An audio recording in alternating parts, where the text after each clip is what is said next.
A command that sends chills up the back of racing fans everywhere. Gentlemen, start your engines has just been sounded here at the Daytona International Speedway. And 40 engines roar to life to begin the Firecracker 400. As the cars begin pulling away from the pits, we see A.J. Foyt, the pole sitter. Next to him, Cale Yarborough. Then Petty and Allison, Parsons and Marcus, Pearson and Marlin. They're all underway. Hi, I'm Bill Fleming, welcoming you to this 18th annual Medal of Honor Firecracker 400. How well I remember back here in February at the Daytona International Speedway when we really indeed did have fireworks coming off that final turn between Petty and Pearson in quite a race. And I'm sure you remember this. Turn 4, on the inside, Petty.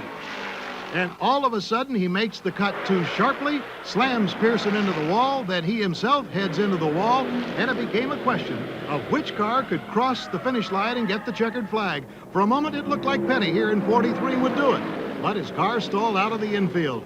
And then, by some miracle, Pearson got his car going again. The checkered flag was out. He limped across at 12 miles an hour. A memorable moment at the last big race here.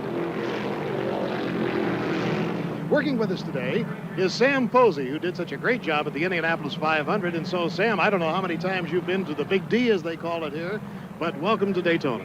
Thank you, Bill. It's very exciting to be here. Of course, the bankings make this place really awesome. It's unique, really. And when the cars are all up there together, it's like a drone of fighter planes roaring around this place.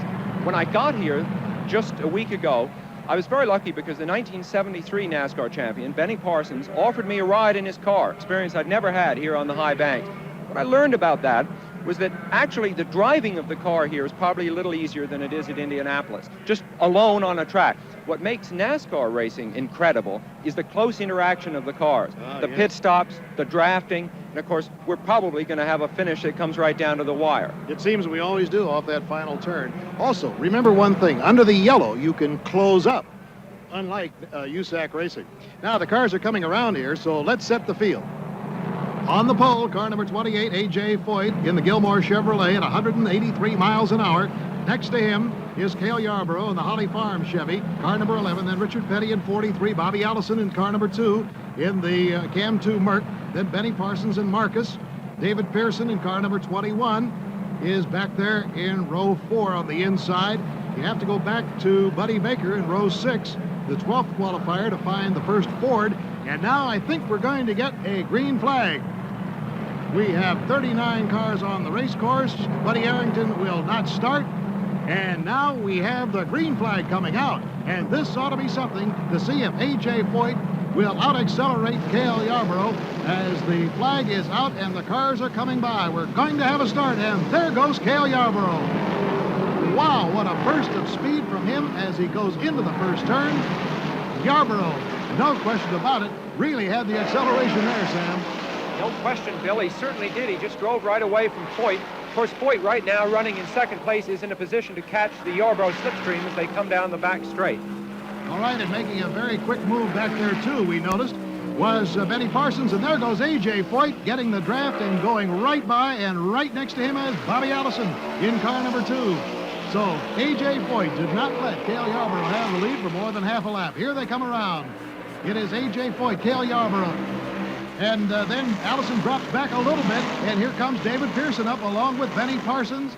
And look at the move that Buddy Baker has made. And on the outside, that is Cale Yarborough, and you're not supposed to do that here. No, that's very hard to do, Bill. Almost impossible to go round like that. What is a huge factor in this early running that we can't see is the invisible draft that these cars create. It's a real force when you're out on the track, and it enables some cars to pass. We're seeing the draft right there.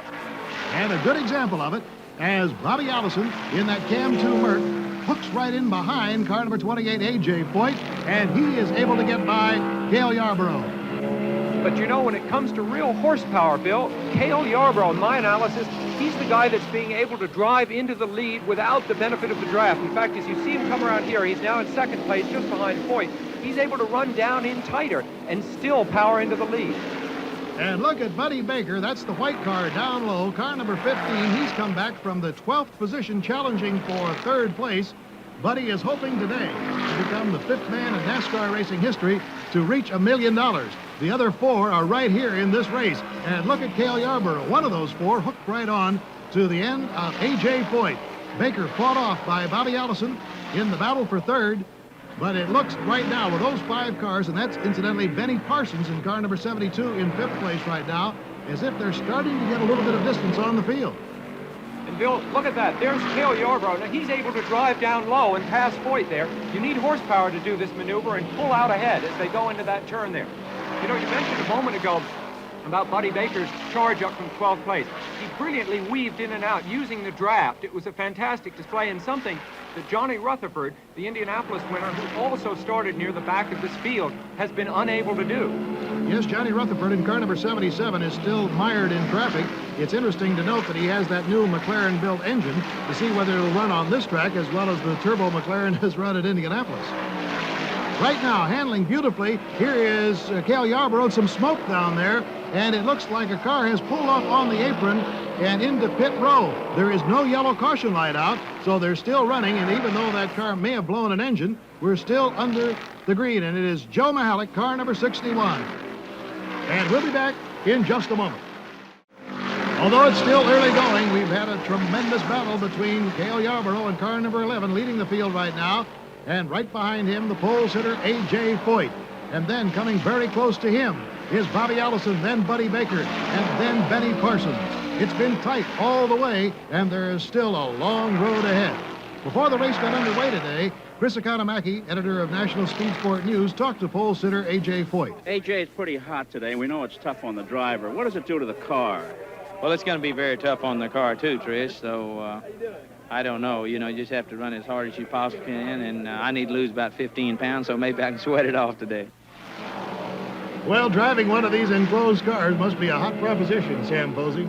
It certainly is, Bill. These are not open roadsters as at Indianapolis, and the heat in them is incredible, hotter than any other kind of car, I'd say. And we've had some very heated racing, we might add, with Cale Yarborough in the lead, but down low is Bobby Allison, and look what happened to A.J. Foyt. All of a sudden, he goes from first to fourth, and that can happen on a big track. It sure can, Bill. The way the air moves around these cars, you could run right up the back of somebody if you didn't back out of it sometimes, and A.J. just got caught on the outside and had to come out of it a second.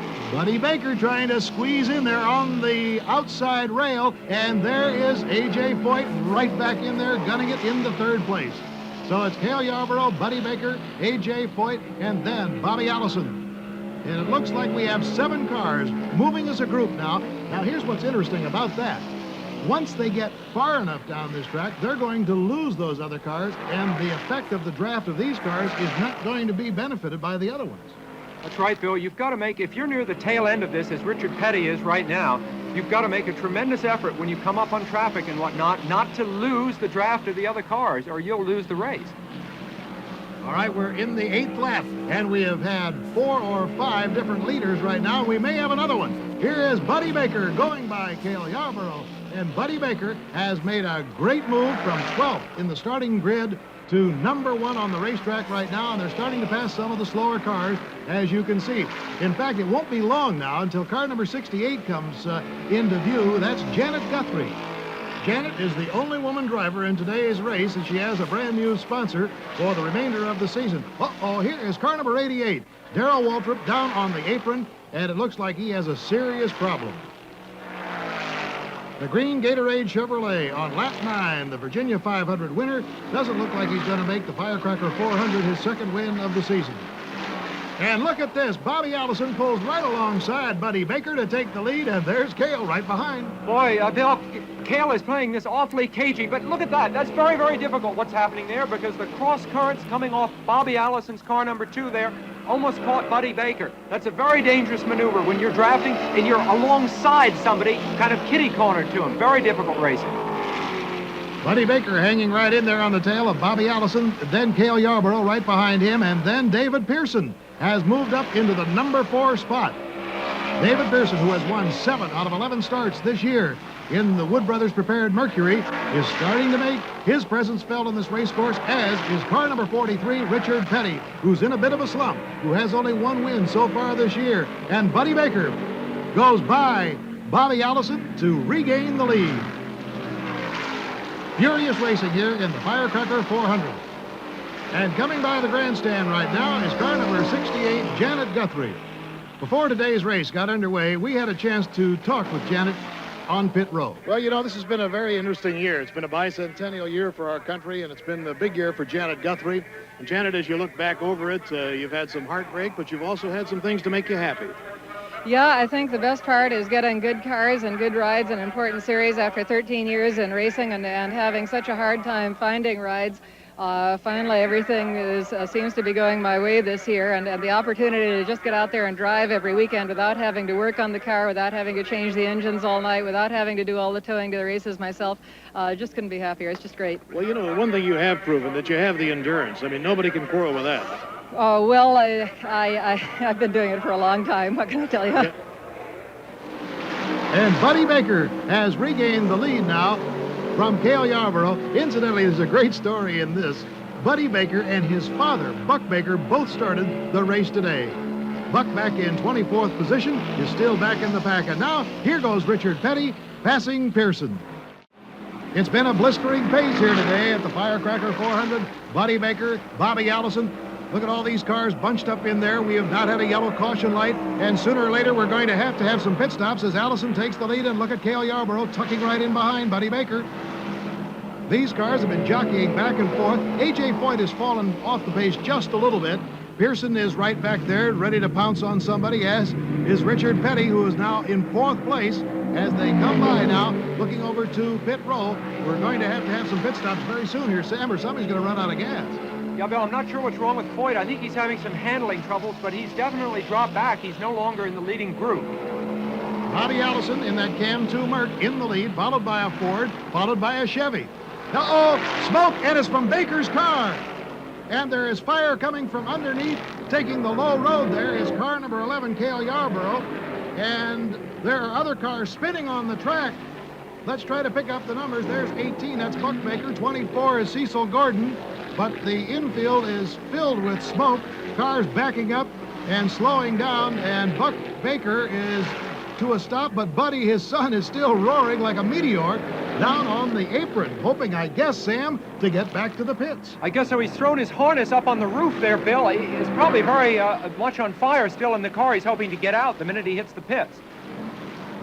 Well, it looks like we're going to have a long caution here as car number 91 sloshing through the mud is Harold Miller. We had quite a bit of rain last night, and the infield over on that off turn 3 in between the backstretch and the pit area is quite filled with mud. Here's car number 18. This is the veteran Buck Baker, the father of Buddy Baker right here, whose engine blew, and it looks like Buddy's going to take it right into the garage. So as I mentioned, we're going to have a long caution. We'll be returning to more of the Firecracker 400 when Sam Posey, Chris Economaki, and I will be reporting the action. But right now, time to return to Philadelphia for more of the National AAU Swimming Championships. Back here at the Daytona International Speedway, the fans on the infield are straining to get a look at their favorites, and we've had a number of favorites drop out. Named drivers like Darrell Waltrip, Buddy Baker, James Hilton, Lenny Pons, Neil Bonnet, Cease Gordon.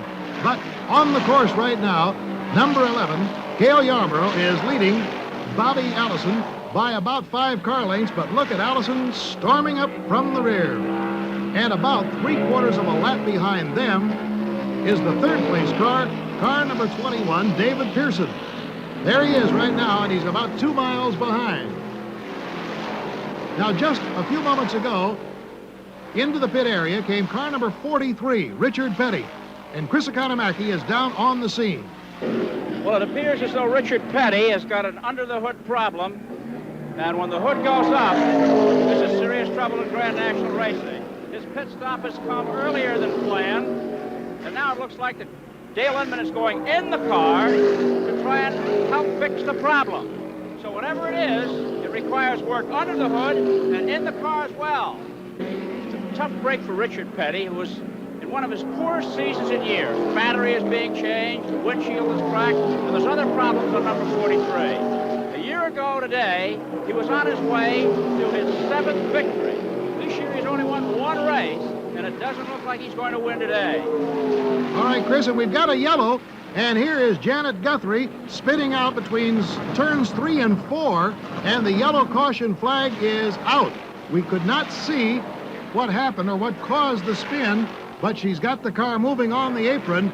But I'll tell you this, with less than 40 laps to go, it was a great break for David Pearson because under the yellow, he can move up now. And I think we're going to see a flurry of pit stops, Sam Posey. Absolutely, and there's something unusual this year, Bill. Almost all the cars are now fitted with disc brakes, which means that they're able to brake much deeper as they come into the pits, and the pit action is uncommonly fast and furious. All right, the yellow is out, and here comes Cale Yarborough. He'll get about 20 gallons of fuel there, and it looks like they're going to change the right side rubber. Sam, you might want to comment on the great pit crew work down there. It's a hot, dirty job. It is extremely dangerous, too, Bill. As somebody came in, sliding in, they could wipe out the guys that are on the outside of the car. Here's Janet's crew. This is kind of a put-together crew at the last minute. Oh, they've dropped the car off the jack. They're very eager, though. What are they going to do here? I don't know. It's very tough when you've got a car down on the ground like this. I think they're going to try to lift it. Yeah, they've lifted the car. Well, they may be inexperienced, but they're strong anyway. Maybe that's Alex Karras on the crew. That's quite impressive. Here's Bobby Allison in for a Penske pit stop. Penske, of course, famous for his pit stops. 5 lug nuts per wheel there. You see the man on the left front wheel loosening them, then running back to the rear wheel. And after all this mechanical work, the frosting on the cake, cool drink for the driver. I also have noticed that David Pearson is in, changing just the inside, the left side rubber on his car. Now, he was the one that benefited most by that yellow caution flag caused by the spin of Janet Guthrie. Now, all the tires are being changed on Allison's car. Yeah, look at that fast work. That was Penske himself in the foreground. Those guys changing those hot tires without gloves. That's very impressive stuff. And here goes Pearson. Well, he just got about a 2-mile gift from Janet Guthrie with that spin. And we'll be back with more in just a moment. The man that this pit serves, David Pearson, no doubt a great driver, but he also is very lucky. A few moments ago, he was out of phase on his pit stops, back in a hopeless 3rd place. But then a sudden yellow flag, and it equalized everything. He's back on an even keel with his rivals, Cale Yarborough and Bobby Allison, and may well win the race. It's a little bit different in other forms of racing, isn't it, Sam? It certainly is, Chris. There's nothing like this in road racing. To be able to make up ground the way Pearson's made it up would be pure luck in other forms of racing, but it seems to be par for the course in NASCAR. Well, I'm sure many of our racing fans are acquainted with the pacing lights at Indianapolis, for instance, where a car cannot make up any interval between himself and the car ahead of him during the caution light. Well, in Pearson's case, he not only made up ground, he moved into 2nd place. He got out of the pits before Allison, but now Allison is challenging him. Allison pulls right alongside, and he's got him. And Pearson will drop back to 3rd. It should be very tense as we move toward the end of this race, because if the green flag stays out, there should be no more pit stops in this Firecracker 400. Cale Yarborough has about a 5-car length lead over Bobby Allison, and then David Pearson is in 3rd, and it looks right now as if the leader will come from this group of 3. Before the race got underway today, Chris Economaki had a chance to talk to Bobby Allison. He was concerned about his Cam 2 Merc not being as fast as the Chevy. Well, I don't know. Those 2 Chevys up there on the front row have showed a lot of muscle. And I think we just have to kind of wait and see what they look like and, you know, just play it by ear. You're doing well in the point standings, Bobby. Will this be a factor in how you drive the race, preserve your point lead rather than maybe go for broke? No, I don't think so. We're doing the best we can every time we run. And I might add, they're learning more about that Mercury every time they run. And at this point, we have 2 Mercuries chasing a Chevrolet. Yarborough in the lead, and then Bobby Allison and David Pearson. But you know, Sam Posey, I have been really impressed with Yarborough today and the way he's handled this machine. Bill, this is true. More than any other of the front runners, Cale Yarborough has been able to drive all over the racetrack, high or low, passing other cars. He's been strong coming off the turn. And of course, early in the race, he had that phenomenal avoidance when Buddy Baker's engine blew up. So he's done a brilliant job of driving throughout, aided, I think, by a car that just seems to have a little edge on the others in the horsepower department. Well, there has to be a reason that Cale Yarborough is leading in the Grand National Point Derby so far this year. Before the race got underway, Chris Economaki talked to him. When Cale Yarborough starts the Firecracker 400 today from outside front row, he'll be wearing a $3,000 helmet. Cale, what's it all about? Well, Chris, it's called Cool Head. It really fits under my real normal helmet, and it's got a cooling system that goes in it, and it's really an air-conditioned helmet is what it amounts to, and it really keeps, cools your brain, and which cools your whole body, really. Does it really work? Well, it really does work, and you're talking about $3,000, but it works, and it does work, so that's kind of cheap, really. How much does the system weigh and the tank for the water and so forth? Well, it only weighs about 14 pounds, and that's very light. It's a very compact system, and it really works. It'll keep you cool all day long, and the man with the cool head supposed to win the race, so here it is. That cooling liner, by the way, fits underneath the protective helmet, and it's just another example of the space-age technology that race drivers are using today. That along with two-way radios and many other things. But right now we've got a man-to-man race. Cale Yarborough pulling a little bit away from Bobby Allison, and then he pulls back again. And David Pearson always lurking there, waiting for the moment to pounce.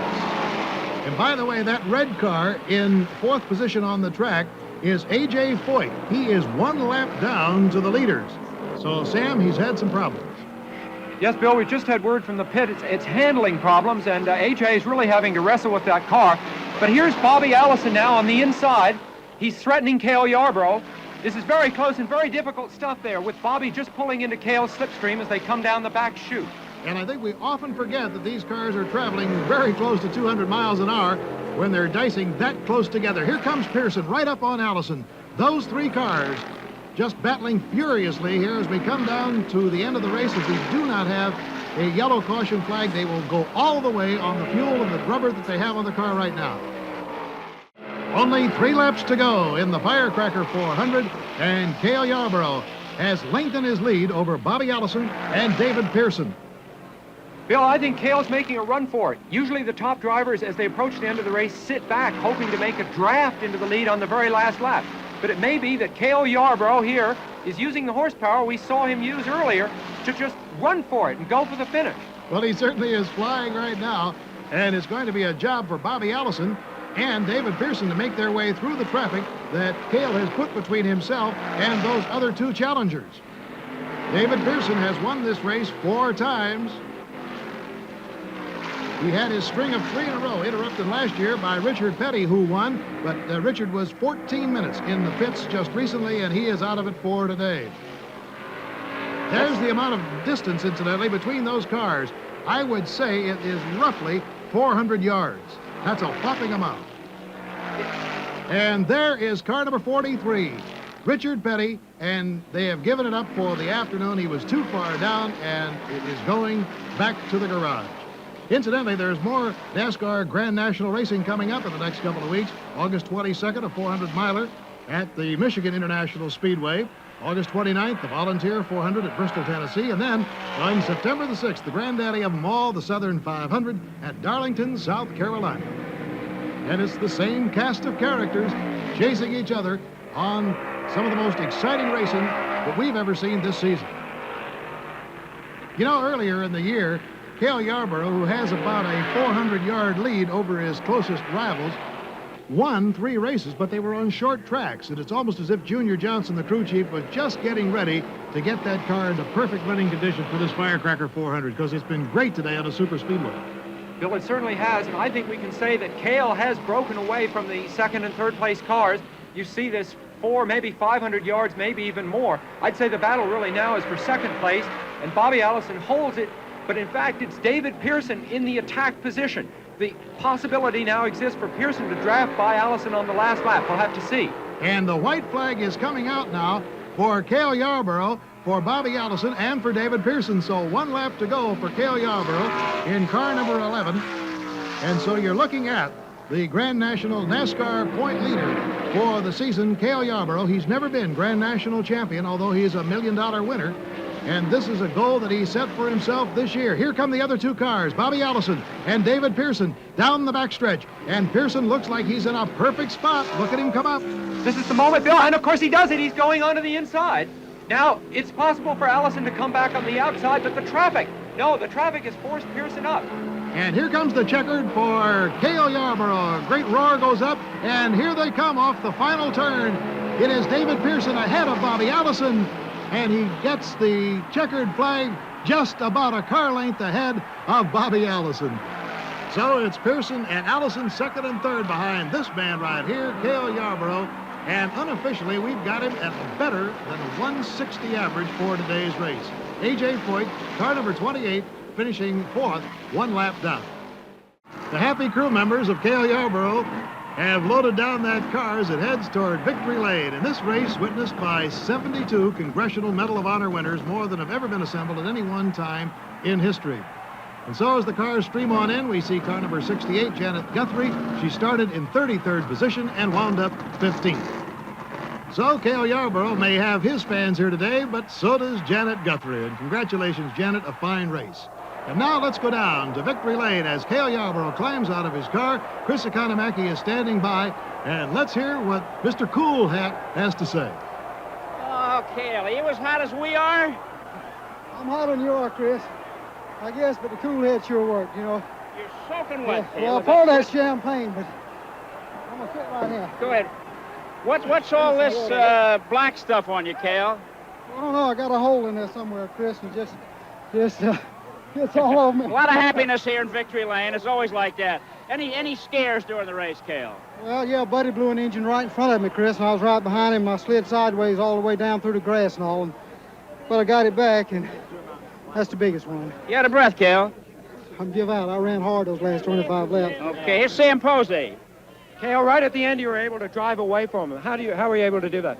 Well, Sam, I knew that Pearson wasn't running as good as Bobby, and if I could get Bobby and Pearson hooked up and break away from them, I'd be all right, and that's what happened.